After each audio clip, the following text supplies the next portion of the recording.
Do you ever wake up exhausted, even after a full night's sleep of maybe 8, 9, or 10 hours? Or worse, you're looking at your to-do list and just feeling nothing. Not overwhelmed, not motivated, just numb.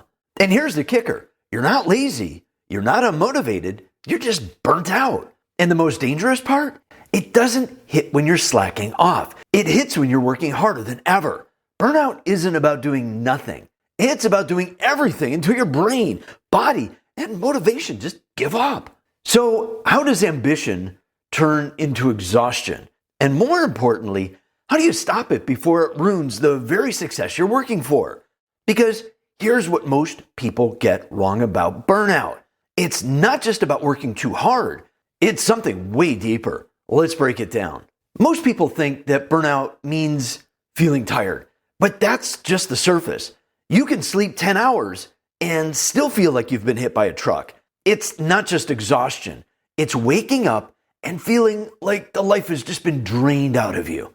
It's when the work that once excited you now feels like an obligation. It's when your to-do list keeps growing, but your energy to do anything about it keeps shrinking. And yet, instead of seeing it for what it is, you tell yourself that you just need to push through. You might think having another cup of coffee will do the trick, but this will just burn you out faster. And you might think that a weekend off will fix everything, but that weekend never comes. Because even when you do step away, your mind is still running. This is why burnout hits ambitious people the hardest. It doesn't come from laziness. It comes from doing too much for too long without giving yourself the time and the space to recover. At first, ambition feels like momentum. You're working hard, making progress, proving to yourself that you can do it. Then the balance shifts. You start sacrificing sleep for just one more hour of work. You tell yourself that stress, it's just part of the process.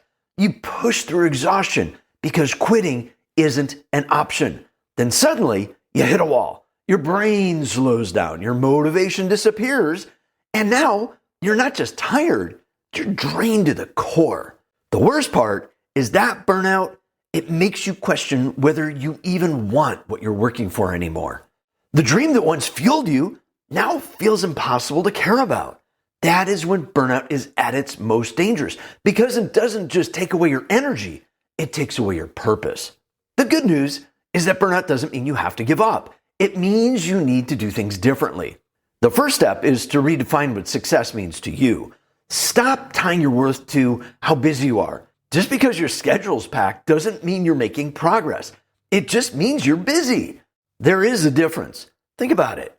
Have you ever worked all day, exhausted yourself, but at the end of it, felt like you barely made a dent in what really matters? That's not success. That's just running around in circles. It might seem like you're getting ahead, but look in the mirror. That's what exhaustion really looks like. Real success isn't about how much you do. It's about doing what actually moves you forward. And here's the worst part of this. If you don't have the right boundaries, this cycle never stops. The second step is to set boundaries. Protect your energy the same way you protect your time. If you wouldn't let someone steal your money, why let them steal your peace of mind? Saying yes to everything, always being available, and pushing yourself past your limits isn't dedication, it's self-destruction. And the truth is, most people won't respect your limits until you do. That means learning to say no, unplugging when you need to, and stopping the habit of treating yourself like a machine. Because guess what? Machines break down too. The third step is to prioritize recovery. High performance isn't about working nonstop. It's about working smart. Rest isn't a luxury. It's a requirement. Think of it like this. You wouldn't run a car on empty and expect it to keep going. But when it comes to ourselves, we push until there's nothing left, thinking we'll somehow recover overnight. But burnout doesn't go away just because you finally took a weekend off. You need consistent recovery, mentally, emotionally, and physically, so you can keep going without falling apart. Even if you start recovering, burnout is still going to come back if you don't change the way you think about success. That's why the last step is the most important. The last step is to change the narrative. If burnout has you doubting yourself, remind yourself why you started. Success should never feel like suffering. If your achievements come at the cost of your health, your happiness and your motivation, what's the point? You don't need to throw away your dreams. You just need to build a better way to reach them. A successful life isn't just about the goals you hit. It's about how you feel while getting there. And if you think overworking is the only thing causing burnout, you're about to be shocked, because burnout's secret best friend is procrastination. And once you see the connection, everything will start to make sense. Here's the reality. Burnout does not go away by hoping you'll feel better next week. It's a cycle, and if you don't break it, it will break you. And that's exactly why I wrote Break Free from Burnout.